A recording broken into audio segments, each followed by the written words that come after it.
A respeito dessas discussões sobre a PEC que aumentaria a autonomia do Banco Central, agora com o senador Ciro Nogueira, do Progressistas, a quem agradeço muito a presença, a participação aqui no Jornal da Manhã. Senador, bom dia. Bom dia, é um prazer estar com vocês. Existem argumentos razoáveis de ambos os lados, daqueles que defendem uma autonomia mais ampla, para além da autonomia institucional, que já existe desde 2021, mas também uma autonomia financeira e orçamentária. Mas quem critica também faz sentido alguns argumentos. Queria ouvir quais são os que o senhor defende. Nós somos totalmente favoráveis a esse complemento de autonomia, porque hoje nós temos uma autonomia técnica, né, que dá uma independência, isso é muito importante para o país, mas não temos a autonomia operacional, que é fundamental, principalmente a parte financeira, para que você não fique ao bel sabor de governantes que queiram usar a sua influência para atrapalhar o desempenho do Banco Central. Todas as economias saudáveis, importantes do mundo têm isso, têm essa autonomia, e isso é mais do que salutar para o bom funcionamento do Banco Central brasileiro. Senador, tudo bem? Eu queria perguntar ao senhor sobre um outro trecho da entrevista que o presidente Lula deu ontem, em que ele diz o seguinte: se for para derrotar os trogloditas que governaram o país, ele pode se candidatar à reeleição, embora essa não seja a primeira opção. A quem o senhor acha que ele se refere quando fala em trogloditas? O senhor foi ministro-chefe da Casa Civil da última presidência da República. E quem vai enfrentar o presidente Lula caso ele queira tentar a reeleição? O senhor acredita nessa tentativa dele e acredita que não é a primeira opção dele ser candidato de novo? Olha, desde toda a minha vida pública, acompanho a trajetória do presidente Lula. Essa foi a entrevista mais infeliz que eu vi ele dar na sua vida. Eu acho que talvez a sua pouca popularidade, a sua ilha que ele se tornou, o Palácio do Planalto, sem poder ir às ruas, sem poder ter contato popular, esteja afetando, e o Lula está indo agora com o efeito Biden. Porque foi inacreditável essa entrevista, no meio de uma crise econômica que nós estamos vivendo sem precedente, em que ele desmoralizou o seu ministro da Economia. Nós estamos vivendo a maior tragédia ambiental de um Estado, que nós poderíamos estar focados em ajudar esse Estado. Ele vira as costas para esse Estado, quase não fala na entrevista sobre esse problema. Você falar de eleição, de que vai ser candidato, olha, eu chego a duvidar muito que o presidente Lula vai ter coragem de colocar novamente o seu nome. O Lula não vai querer encerrar a sua carreira política, que foi vitoriosa, com uma derrota histórica, como que tem tudo a acontecer em 2026. Essa é a minha expectativa.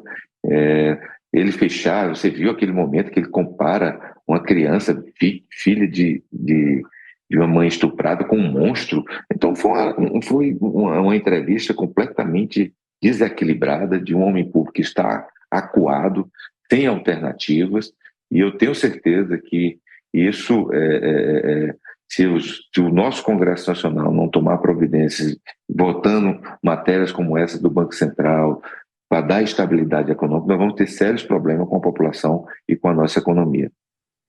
Senadora Amanda Klein também tem uma pergunta para o senhor.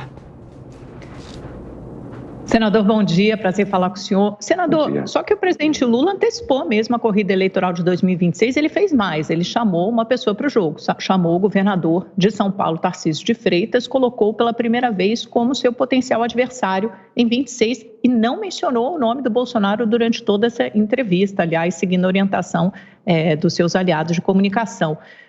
O Tarcísio de Freitas, para a direita, é o principal candidato hoje para 2026? O senhor, como representante dessa ala do espectro político, como o senhor vê o nome de Tarcísio? Que outros nomes tem colocado na direita? Como é que está essa corrida aí pela indicação à presidência da República? Olha, o governador Tarcísio está sendo um governador exemplar, não vai morder essa isca do Lula. Eu acho que o grande ponto para nós termos Tarcísio presidente da República em 2026, caso Bolsonaro não possa ser candidato, é justamente ele não cair nessas cascas de banana. O Tarcísio não pode cometer os erros que todos os governadores de São Paulo que foram candidatos a presidente cometeram. Eram eleitos presidente da República, no dia seguinte eram candidatos a presidente do país, passando a imagem para o povo de São Paulo que São Paulo era um trampolim político. Tarcísio está focado em gerir São Paulo, fazer uma grande gestão. Eu conversei já muito com ele, a quantidade de entrega que ele vai ter nos próximos 2 anos e meio é sem precedente na gestão pública de São Paulo. E se em 26 a população de São Paulo liberar para que ele venha a ser o nosso candidato e ele tiver o apoio do presidente Bolsonaro, é lógico que ele é o candidato, depois de Bolsonaro, mais habilitado. Não sou quem eu que falo isso, são as próprias pesquisas que dizem isso, mas isso é uma definição que irá acontecer apenas no início de 2026. Beraldo? Bom dia, senador. Prazer em falar com o senhor. Sim. A gente, nesse tema ainda do Banco Central, a gente vê a discussão do presidente forçando uma redução de juros sem respeitar preceitos econômicos que guiam qualquer banco central sério do mundo. Enquanto isso, a população, houve essa discussão se vai baixar 0,25% juros ou 0,5% e tal, só que ele olha a sua fatura de cartão de crédito e vê que no cartão de crédito, no cheque especial, ele está pagando 400% de juros ao ano e é isso que impacta a vida da população. A gente vai ver no final do ano a substituição de Roberto Campos Neto, tendo em vista que o mandato dele termina e aí tudo indica que a pressão política para uma redução na canetada da taxa de juros brasileira será muito grande, talvez até irresistível. E países que foram por esse caminho entraram na mais absoluta desordem econômica. O Senado Federal, o Congresso Nacional, tem instrumentos para salvar o Brasil caso o caminho escolhido seja esse da derrocada institucional do Banco Central? Não tenha dúvida. Eu vejo hoje, no Congresso Nacional, aquela imagem daquele domo de ferro que são instalados em Israel ali para proteger Israel dos mísseis. Hoje, todos os dias, o governo brasileiro vem com bombas fiscais ou bombas de gastos, que, na sua grande maioria, as bombas fiscais que querem assaltar o bolso do contribuinte, era para pagar essas despesas absurdas. E até hoje você pode procurar, não houve uma medida desse governo, até desde que se iniciou, de contenção de gastos, de enxugamento da máquina, de melhorar a sua gestão. É só gastos, e a grande maioria para criar cargos para a companheirada, criar instrumentos para que eles possam utilizar politicamente o governo do país. Nós temos no Congresso Nacional os instrumentos. Você viu semana passada que nós forçamos, entramos no Supremo e depois o próprio presidente do Senado utilizou a nossa ação no Supremo para devolver a medida provisória, que na prática o que era aquilo? Aumentava o custo dos alimentos e dos remédios que já tiveram aumento em abril. Então olha a que ponto nós temos que utilizar o Congresso Nacional para evitar que isso ocorra. E nós iremos estar vigilantes, se Deus quiser, iremos aprovar a autonomia do Banco Central.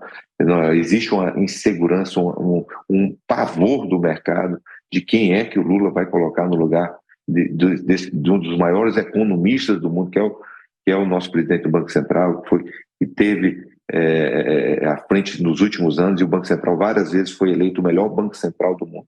E eu espero que a sociedade brasileira, que reagiu muito contra esse assalto ao bolso do contribuinte, continue a nos ajudar para defender a economia do nosso país. Muito obrigada pela participação, senador Ciro Nogueira, do Progressistas. Um bom dia para o senhor, até a próxima. Eu que agradeço, foi um prazer estar com vocês.